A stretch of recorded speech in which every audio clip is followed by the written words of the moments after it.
Viewers, উপবৃত্তিতে নতুন শিক্ষার্থীদের entry কিভাবে দিবেন সেটা আমি মোবাইলের মাধ্যমে দেখাবো। তো আলোচনা করা আপনাদের কাছে অনুরোধ, আমার চ্যানেলটা সাবস্ক্রাইব করবেন এবং লাইক কমেন্ট শেয়ার করবেন, যাতে এরকম গুরুত্বপূর্ণ কোনো ভিডিও আপলোড করলে আপনারা সাথে সাথে পেতে পারেন। তো আমি আলোচনায় যাই, একটু ঝুম করে নিই। 3 লাইন মেনু দেখতে পাচ্ছেন, এখানে উপরে এখানে যাবেন। তারপরে যেহেতু নতুন শিক্ষার্থী এন্ট্রি দিবেন, এজন্য প্রাথমিক নির্বাচনে যাবেন।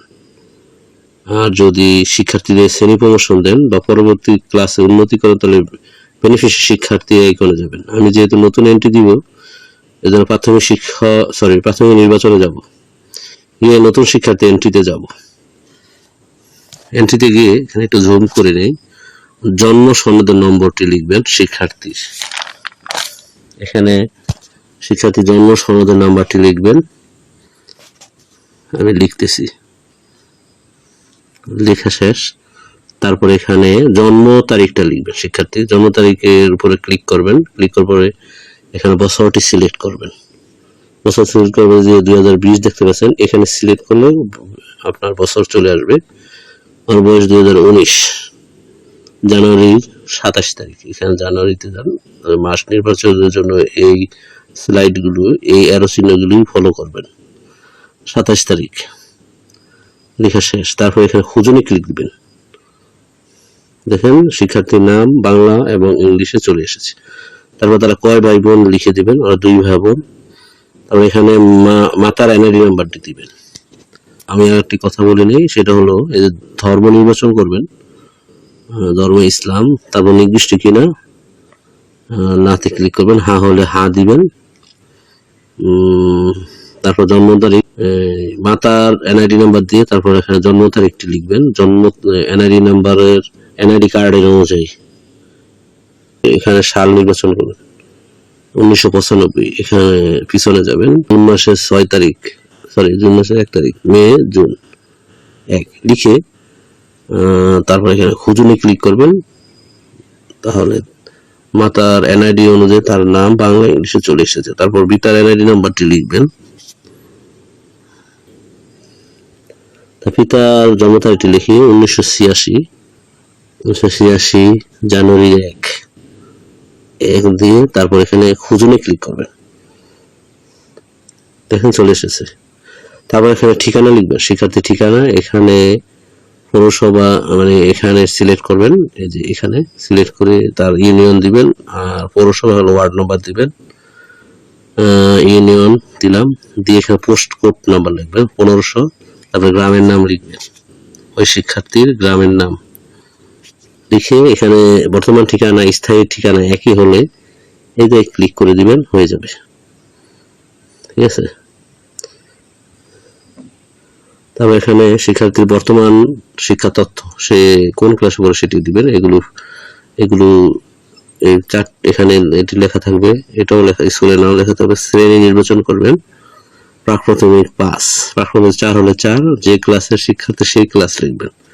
সিট লিখবেন, এটা প্রথম সিট। তারপর শাখা দিবেন, শাখা যদি আপনার থেকে থাকে দিবেন, না হলে প্রযোজ্য হয়ে দিবেন। দিয়ে শিক্ষার্থীর রোল নাম্বারটি বসিয়ে দিবেন। বসিয়ে তারপর এখানে অভিভাবকের তথ্য। এখানে আরেকটা বিষয়, আমরা কিন্তু মাতার মোবাইল নাম্বারটি বসাইনি, এখানে বসিয়ে দিবেন। মাতার মোবাইল নাম্বারটি বসানো বাধ্যতামূলক, নাহলে আপনার এন্ট্রি নিবে না। ঠিক আছে। মাতার এনআইডি আর জন্ম তারিখে তথ্য দিয়ে খুঁজুনি ক্লিক করে মোবাইল নাম্বারটা দিয়ে দিবেন। তারপরে এগুলো আমরা ফিল আপ করলাম। এখানে সুবিধাভোগী মাতা নাম থাকবে, সুবিধাভোগী পিতা হয়, এখানে ক্লিক করে পিতা সিলেক্ট করে দিবেন। ঠিক আছে। তারপরে এখানে পেমেন্ট বিবরণী, যেহেতু আমাদের উপবৃত্তি শুধু নগদের মাধ্যমে যায়, তাহলে ব্যাংকিং সেবা দানকারী প্রতিষ্ঠান লিখে এখানে একটি নগদ থাকবে, নগদ কথাটার উপরে ক্লিক করে দিবেন। ক্লিক করে দিয়ে এখানে আপনার আরেকটি বিষয় উল্লেখযোগ্য, যেহেতু মোবাইল নাম্বার সহজে সংশোধন করা যায় না, এজন্য মোবাইল নাম্বারটি এক নজরে একটু দেখে নেবেন, মিলিয়ে নেবেন। ঠিক আছে, আমি মিলাচ্ছি। ঠিক আছে। তারপরে সংরক্ষণে ক্লিক করবেন। ক্লিক করবে, দেখেন রেকর্ড সাকসেসফুলি সেট। এইভাবেই আপনার শিশুতে 1-এ 2-এ 3-তে 4-এ 5-এ যদি আপনার নতুন শিক্ষার্থী ভর্তি করান, তাদের তথ্যগুলো নতুন করে এন্ট্রি দিবেন। তারপরে নতুন শিক্ষার্থী এন্ট্রি দেওয়ার পরে আপনার সমস্ত শিক্ষার্থী কিভাবে ক্লাস্টার প্রেরণ করবেন, প্রাথমিক নির্বাচনে যাবেন, আবার গিয়ে ক্লাস্টার তালিকা জমা দান, এখানে যাবেন। এখানে গিয়ে দেখেন আমি 2টি শিক্ষার্থী আছে, আমি অনেক শিক্ষার্থী করেছি এবং ক্লাস্টার প্রেরণ করে দিয়েছি। সম্প্রতি 2টি করেছি, এই জন্য 2টি দেখাচ্ছে। এই জন্য এটাকে সিলেক্ট করবেন, এটাকে সিলেক্ট করবেন, অথবা একসাথে সিলেক্ট করার জন্য এখানে ক্লিক করলে সবগুলো এন্ট্রি সিলেক্ট হয়েছে, তারপর ক্লাস্টার পাঠিয়ে দিবেন। এখানে হাতে ক্লিক করবেন, তবে ক্লাস্টার প্রেরণ হয়ে যাবে। তো নতুন শিক্ষার্থীদের যদি আপনি ক্লাস্টারে প্রেরণ করতে চান, তাহলে নতুন প্রাথমিক নির্বাচন থেকে, যেহেতু এখান থেকে নতুন শিক্ষার্থী এন্ট্রি দিয়েছেন, এই আইকন থেকে, এই আইকনের সাব আইকন হলো ক্লাস্টার জমাদান। এখান থেকে আপনি নতুন শিক্ষার্থীর ক্লাস্টার জমাদান দিতে পারবেন। আর যদি বেনিফিশিয়ারি থেকে আপনার শিক্ষার্থীদের শ্রেণী প্রমোশন দেন বা পুনরাবৃত্তি করেন, ক্লাসে উন্নতি করেন, তাহলে এই শ্রেণী হালনাগাদ ক্লাস্টারে জমা দেন। এইখানে গেলে আপনার পুনরাবৃত্তি বলেন, শ্রেণী প্রমোশন বলেন, প্রাথমিক সমাপ্তি বলেন, সবগুলো এখানে আসবে। আর নতুন যত এন্ট্রি করবো সবগুলো এই প্রাথমিক নির্বাচনের ক্লাস্টারে জমাদানের তালিকা আসবে।